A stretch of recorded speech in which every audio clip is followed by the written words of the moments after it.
All right, boys, here we go. We're going to rate every single Supercross track from the 2024 season, and we're going to give it a 1 through 10. I'm not only going to rate the real-life layout of the track, but just how Stone Rider built these tracks and just kind of my overall general feelings of the track. And we're going to rate it, like I said, a 1 through 10. Let's start off with Anaheim 1 here. Now, Anaheim 1 is the only track out of all 17 tracks that did not have any ruts built into it. And I think because of that, it kind of puts this track in an interesting position where it didn't really get played that much, and a lot of people, I don't want to say didn't like it, but they didn't use it because we didn't want to practice on this track because we wanted to practice ruts. All the other tracks had ruts, this one didn't, so we're not going to ride it. The layout, however, is pretty awesome. Actually, I really like this layout. It feels different than a lot of the other tracks. A lot of the other tracks, as we kind of get into this series, feel very, I don't know, very cookie cutter, very copy paste. But I'm gonna give A1 a 5 strictly because it just didn't have any ruts, and but it could, if it had ruts, I bet it could be like an 8 or a 9, to be honest. Let's move on to round 2, which is San Francisco, boys. San Francisco has to be maybe a 10 out of 10 if you were on a 450. This track is amazing. I love the ruts. I love the way it flows. I love the stadium. Like, the whole vibe here is just amazing. This track is such a W. The rhythms are cool. The whoops are gnarly, but once you figure them out, they're pretty simple, in my opinion. Now, I said a 10 out of 10 if you were on a 450, because as you can see, when you're on a 250, it does get a little bit more challenging, and that doesn't mean that it's bad, but I think, you know, a lot of people probably just don't like it as much because it's really kind of tough on a 250. So because of that, I'm gonna give it a 8.7. Now, let's move on to San Diego, where what I like to say is the glazed donut track, all right? This track, it's got a nice little sheen to her, all right? It's got a nice little sheen. I wasn't a huge fan of this track, to be honest. Now, what they were doing is, obviously, in real life, this was a mudder, or was going to be a mudder. So was San Francisco, but I don't know. They just made this one like a real mudder, even though it wasn't really in real life. I mean, it was kind of, I don't know, very interesting. And so they tried to make it real wet and, you know, that mudder vibe, which, I don't know, it just didn't really land for me. The layout also is kind of like, you know, a little, and because of how they made the track in real life, and just the mudder vibe, this one didn't do too great for me. So we're gonna give that a 4.5 out of 10. Now, moving on to Anaheim 2, just an absolute solid track across the board, gentlemen. Absolute W course here, all right? This track flows so well. The rhythms are just like, you know what I mean? Like, this Anaheim Stadium is such a vibe too. It was just so good. I really like this track. It's good on 450s. It's good on 250s. And the whoops are good. They're kind of challenging, but like this second whoop section coming up here, you have to like wheel tap through them. I don't know. It's just kind of different. It's kind of a vibe. I mess with it a lot. So for this one, we're going to give Anaheim 2 a 9, actually, which puts it as the highest track so far. Moving on to round 5, which is gonna be Detroit. Now, this is our first East round, all right?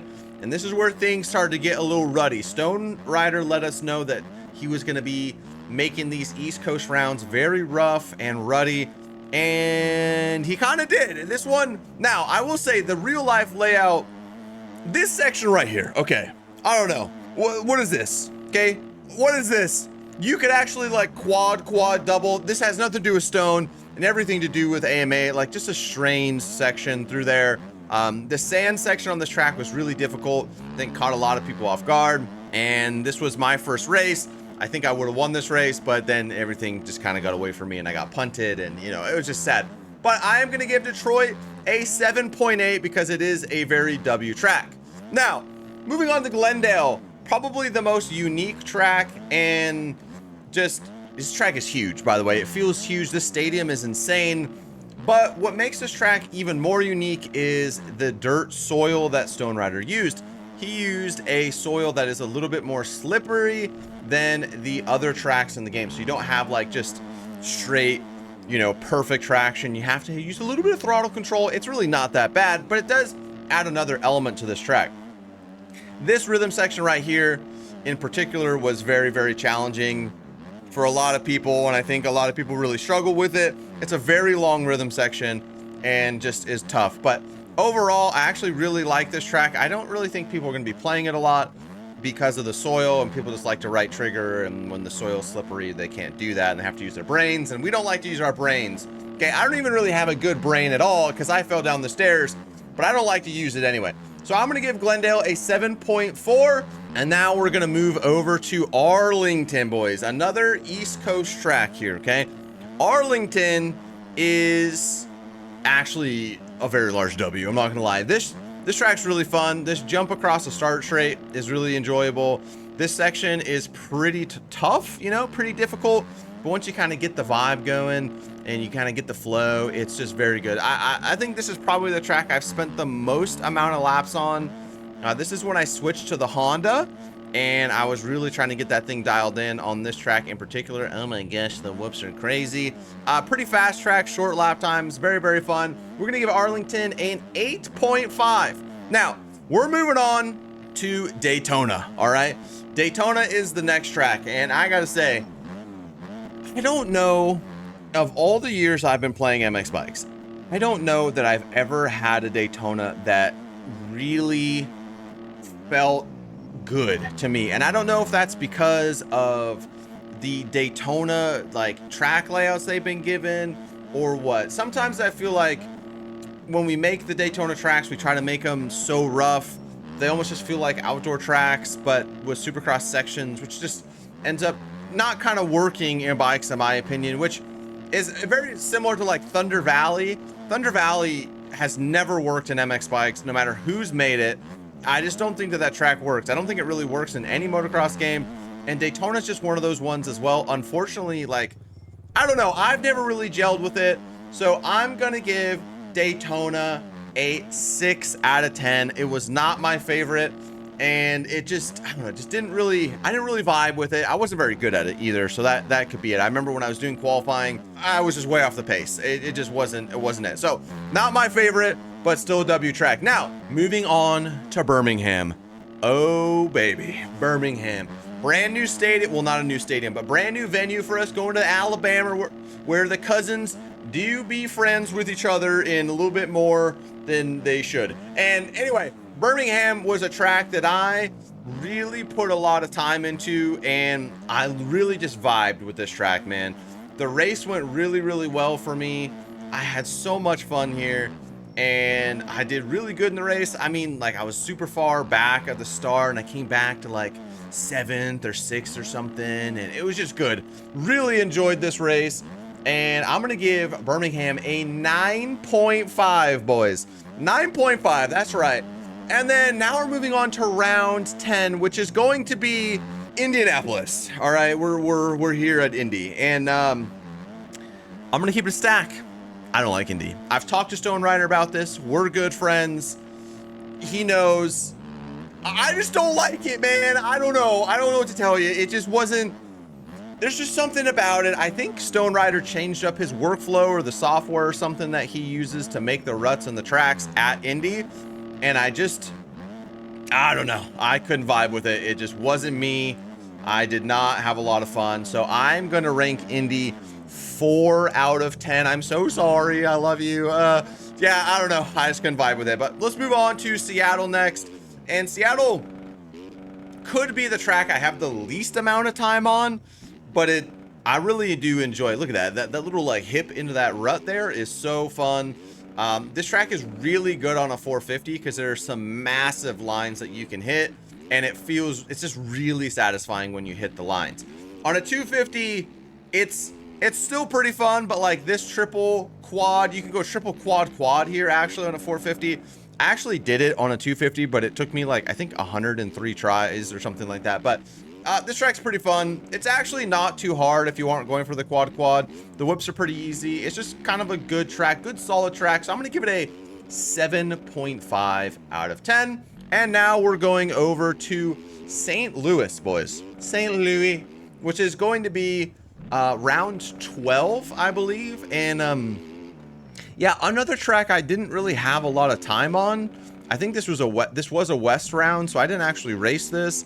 And yeah, I like it. It's a little bit more tight and technical than, you know, some of the other tracks. Some of the other tracks are a lot more wide open, but it's also kind of simple. Oh, and this is the first time that Stone Rider started introducing the idea of jumping into the whoops as an option, and I'll get into that a little bit more in this video. But this was one of the first tracks where jumping the whoops was like kind of just as quick as skimming the whoops. And yeah, I don't know, pretty good track. I like it a lot. It's easy to get a good flow. I would put St. Louis like a solid 7, you know, maybe an 8, but we're just gonna go with 7 because the next track, you know, yeah, the next track is an absolute W. And of course, I'm talking about Foxborough here. I really like this track. I don't think I did very good in the race. I don't really remember how I did, but I really enjoyed this track. This section right here. Okay, we're gonna come through this corner here. We're gonna scrub this and then kind of wheel top. Okay, I didn't really do that, but anyway, you like wheel tap off that and then get into the whoops. It's really satisfying on a 250. Track is pretty tight and technical, but also kind of fast. The ruts are good. I don't know, I really vibe with this one. This one is one of my favorites for sure. This section right here, you got some different options. I really like Foxborough, so I'm gonna give it an 8.3 out of 10. And we're gonna move on now to Nashville. This track, okay, listen, I'm gonna be a little biased. This is where I got the best finish I've ever got in a Supercross race. This is the first time I've ever got a top 5. I got 4th in this race, and it was an East-West showdown. So I let him know, Buggy, you know what I mean? I let him know in this race, okay? I did pretty good. First top 5 ever. I was just able to be really consistent on this track. And I just like it. I don't like this. Okay, so this is gonna hold this back for me. Any track that has a whoop section into a flat 90 automatically gets deducted a point. I'm just saying, AMA, like, we gotta not be doing that. I don't understand. It's not fun for the fans. It's not fun to ride. It's just kind of mid. I don't enjoy it. And yeah, so there we are. But Nashville, I'm gonna give an 8.2 out of 10. And that's going to give us with my current hometown track, okay? This would be Philly. This is another track that, man, I called this video the one that got away, all right? I qualified really good. I would have qualified like 2nd or 3rd, I think, but then they dropped my quality server. And then in the race, like, I had so much pace, man, but then I just kept crashing and got taken out. I ended up like 10th or something. I don't know. This was a really bad race for me. But I actually really enjoy this track. It's definitely one of my favorites as well. But again, I have another pet peeve, and this is gonna go out to AMA as well, all right? Why are we putting these little rollers? Okay, why are we doing this? They're putting these little rollers right before the whoops. And this makes it where you basically cannot skim these whoops. If you want to be consistent at all, you have to jump through them. And because of that, I'm gonna give Philly a 7.5. And that's gonna leave us with the second to last round, which is Denver. And Denver is basically just a Control C, Control V of Philly, or of Indianapolis. So sorry for saying Philly. You know, I fell down the stairs and was homeschooled. But so you would think because I rated Indy so low that I would rate this one low as well. But I don't know, man. It's actually pretty fun. It's pretty flowy. And I actually really like it. I'm not gonna lie. This track is really enjoyable. Even though it's basically Indianapolis, I liked it a lot. Yeah, I really do like this track a lot. I'm gonna give Denver. Ah, man, the homeschool is really showing today. I'm gonna give Denver an 8.1. And that's gonna leave us with the final round. Salt Lake City, boys. Another solid track. I didn't spend a ton of time on this track, but I did for some TikTok videos. And I actually really like it. Flows pretty well. A little bit of a different layout. We got an over-under bridge in there, which is interesting. Is that the only over-under bridge? Oh no, there's one at A2 and maybe one another place, but definitely only a few. So it's interesting to see that. And I'm gonna give this a 7.6, boys. So let's get into all of the standings and see where I ranked everybody. All right, boys, here are the final results. As you can see, Birmingham was my favorite, followed by A2 San Fran, Arlington, Fox, and the list goes on. Really, at the end of the day, all of these tracks are really, really good. Not you, Indy. And I really enjoyed them all. And I am so blessed by Stone Rider and his just grinding these out all year. And it was just an awesome year of Supercross. If you guys enjoyed this video, make sure you hit that like and subscribe button. And I will see you in the next one, boys. Thank you for watching. Peace.